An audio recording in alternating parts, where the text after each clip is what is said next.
Hello Hello， 胖妮儿来喽！胖妮继续带大家过情关，1000个人眼中有1000个哈姆雷特，而后宫3000佳丽心中也有3000个不同的甄嬛。胖妮今天讲讲安陵容心中不同的甄嬛。像眉庄和纯贵人，她们头脑聪慧而心思纯净，一直把甄嬛当成是亲姐妹一般。皇后、华妃、丽嫔、于莺儿、富察贵人、齐妃等人则把甄嬛看成是一个难缠的对手，甚至是你死我活的敌人。静妃、新贵人资质一般，能力平庸，好在还算听话得力，这样的人加入甄嬛团队之后，把甄嬛视为领导。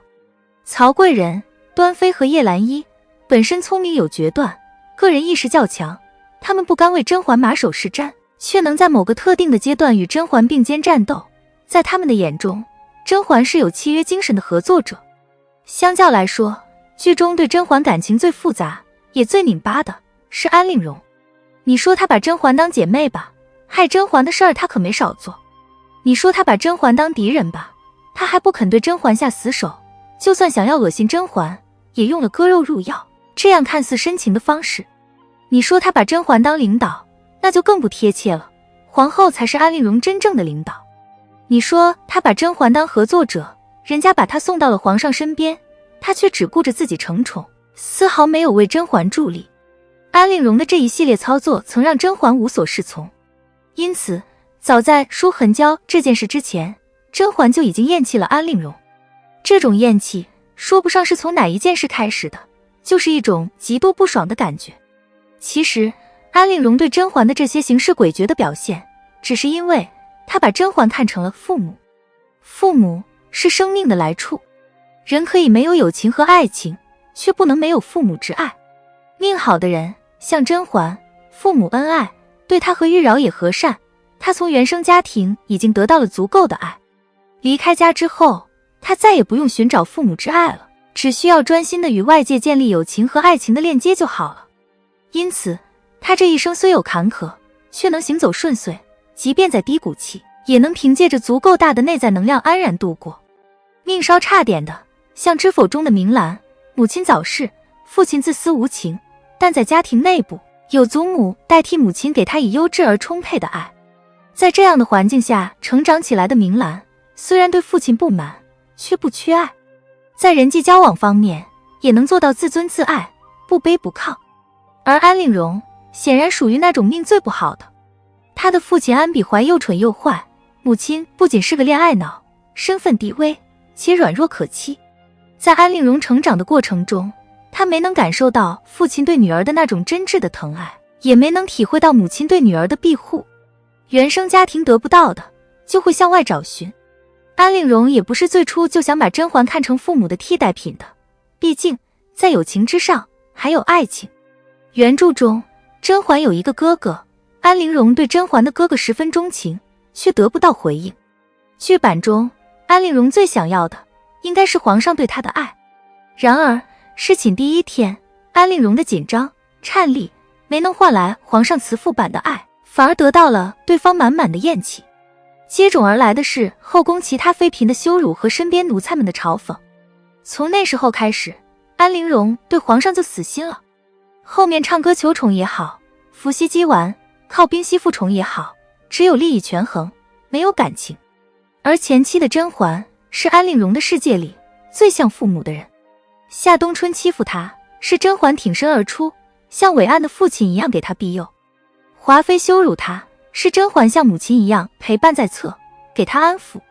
安比怀犯案，虽然眉庄和甄嬛都没能帮上什么忙，但甄嬛显然比眉庄更上心，不但对安陵容软语相劝，还为她的事积极奔走。在安陵容有限的人生经历中，怕是再也没有人像甄嬛那样对她好了。所以在安陵容自己都觉察不到的时候，她早已把甄嬛放置于父母的位置。于莺儿在冷宫辱骂甄嬛，安陵容悄然前往，处死了她。如果安陵容以朋友身份做这些，是不是有点太激进了？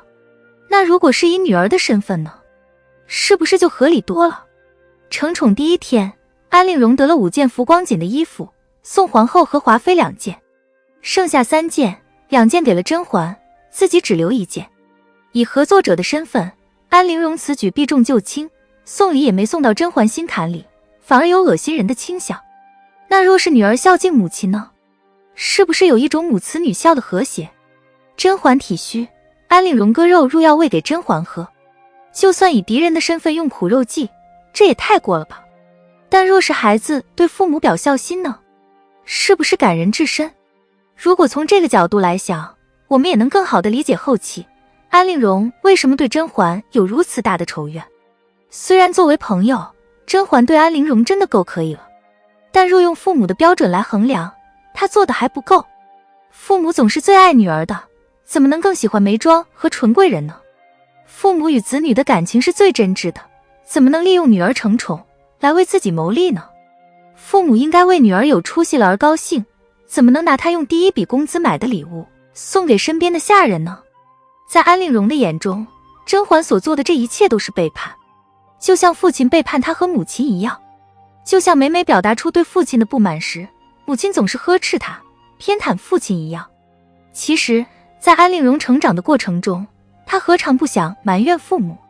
她也想像《知否》中的明兰那样，冷着脸把父亲数落一顿。她更想责备母亲恋爱脑，没骨气。她还想像《如懿传》里的海兰那样，对不争气的娘家人冷血无情。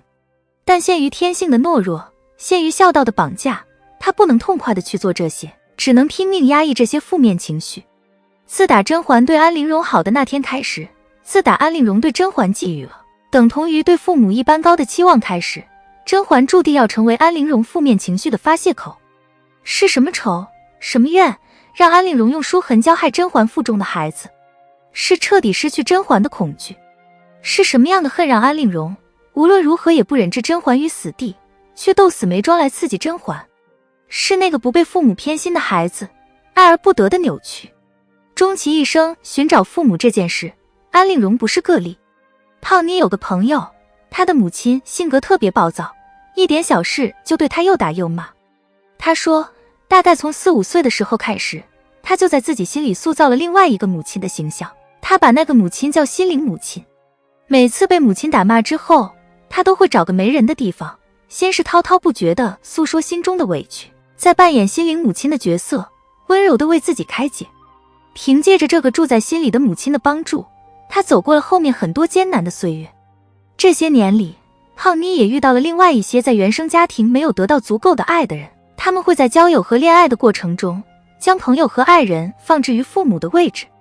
他们想要依赖，想要彻底的包容，想要很多很多的温柔。一旦得不到积极反馈，那种委屈和仇怨因为叠加着陈年旧伤而显得十分激烈。当然，并不是每个原生家庭不幸的女孩都会变成安陵容。安陵容的不幸是先天性格、家庭、社会环境和命运共同作用的结果。生活在现代社会的我们，在与外界建立情感链接之前，还有大量的时间完成个人成长，这是一种多么大的幸运。而胖妮最想对这些原生家庭不幸的人说的就是，在向外寻求爱之前，请尽量多的向内探索吧，真正的力量之源其实在自己心中。好了，本期的影片就到这里，订阅胖妮，下期更精彩。